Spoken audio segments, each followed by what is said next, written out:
The upcoming Indian science fiction film Kalki 2898 AD is not just another big budget pan-India film starring Prabhas. It's more than that. It's Telugu cinema laying the path for the future of Indian cinema. Let's talk. Hello guys, I'm Nona Prince, and Telugu cinema has always been about dreaming big, telling stories on the large scale. And it's been like that since the inception. From the early 20th century, they forayed into telling stories of mythology and fantasy. And that led us to getting Maya Bazaar, which is touted to be one of the greatest films ever made, which I have still not seen. I don't know where it is with subtitles and good print. Someone needs to do something. A whole generation is unaware of such a classic of Indian cinema. Someone please do something. They have created films with larger than life heroes. You understand their love for cinema, especially grand cinema. The Telugu film industry is actually the home to the largest film studio complex in the world, Ramoji Film City, which I've actually been to 3 years ago, and I made a full vlog, never edited it. Should I? They've created the most expensive films in Indian cinema and the highest grossing films. In today's time, the master storyteller SS Rajamouli showed us how to dream big. It took him time. From project to project, he kept evolving, and finally he delivered with the Bahubali franchise, which just changed the landscape of Indian cinema. It started the current phenomena of pan-Indian cinema, that you can break the barriers of language and states and travel across the country telling a single story. Bahubali 2 is still the highest grossing Indian film ever with 2,500 crores. And then he followed that with RRR, and we all know its success. Again a box office blockbuster, became an international sensation, and went on to even win an Oscar for an original song.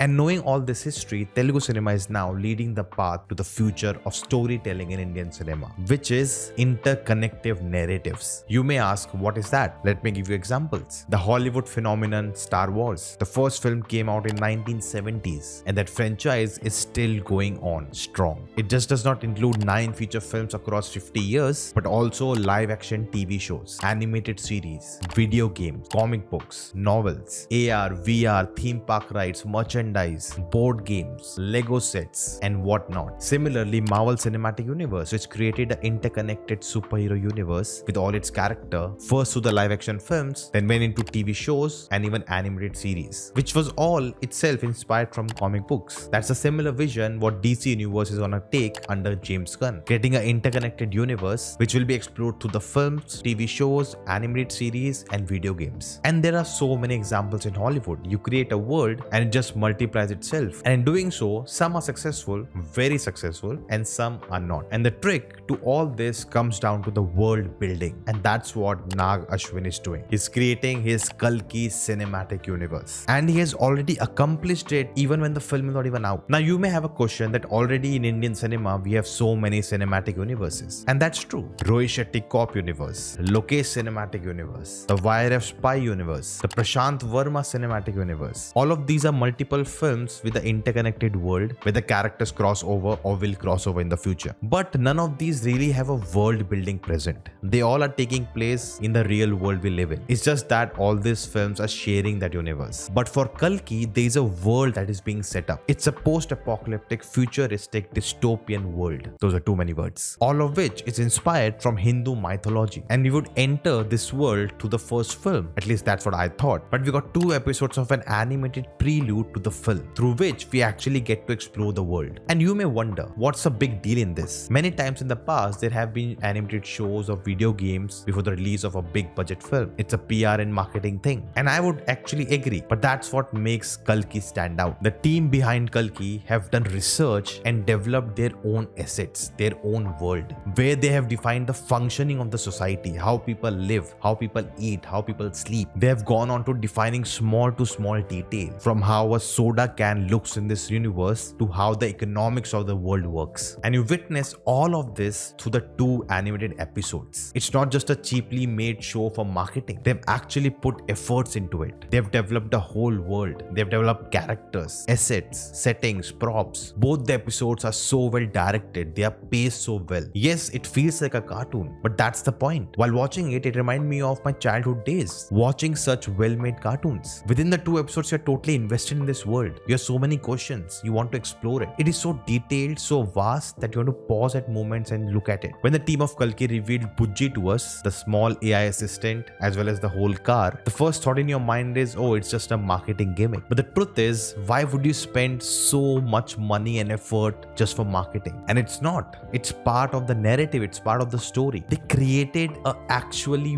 working model, a real life working model, which actually runs around. It's unbelievable. And why do I say that? See, we have seen so many science fiction films. They all have these vehicles which fly and does crazy stuff. But you never know the mechanics of it because it's mostly CGI. It's mostly VFX. Even the people who have created it have no idea how it works, but they just make it work because no one cares. But when you create a real life thing which actually works, you have to work on it. You have to engineer it. You have to design those mechanics for it to work. And that shows you that the makers went so much in detail to create this universe. Bujji is a star who will be interacting with another star, Prabhas, in the film. And the interaction between them is what they are selling to us. And they are not selling us visuals or scale, but their companionship, which is so well portrayed in the animated series. Sorry, the 2 episodes of a series. Of course, money is a big factor in this. Shout out to the producers, Vijayanti Movies, that they backed such project. We have reached a place in Indian cinema where we can invest money in all of this. But something more important than money is the vision that Ashwin and his team had to want to tell a story at this scale, to do something which has not been done very well, especially in India, to induce our own mythology into it, to create a whole world, to want to transcend the 2D visual medium. We are already getting a live action film. We have already gotten an animated series. And over that, we can also get a video game based in this world, be it a role-playing game or an open world game. We can have so many spin-off TV shows exploring this universe, exploring different characters. We can have merchandises, we can have toys, we can have amusement park rides based on this world. That's the future this world promises. And all this possibility is true today when the first film is a month away and we haven't even got a trailer for the film. Just imagine the potential we have. And to know the potential of Indian cinema, you can check out this video where I talk about how Indian cinema has been dominating the globe. What are your thoughts? Do let me know in the comments below and I will see you next time.